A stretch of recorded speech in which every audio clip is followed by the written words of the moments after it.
Cybercrime encompasses a wide range of criminal activities that are carried out using digital devices and/or networks.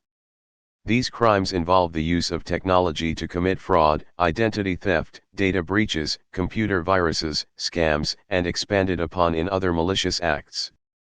Cybercriminals exploit vulnerabilities in computer systems and networks to gain unauthorized access, steal sensitive information, disrupt services, and cause financial or reputational harm to individuals, organizations, and governments. The impact of cybercrime can be significant, resulting in financial losses, damage to reputation, and even loss of life in some cases.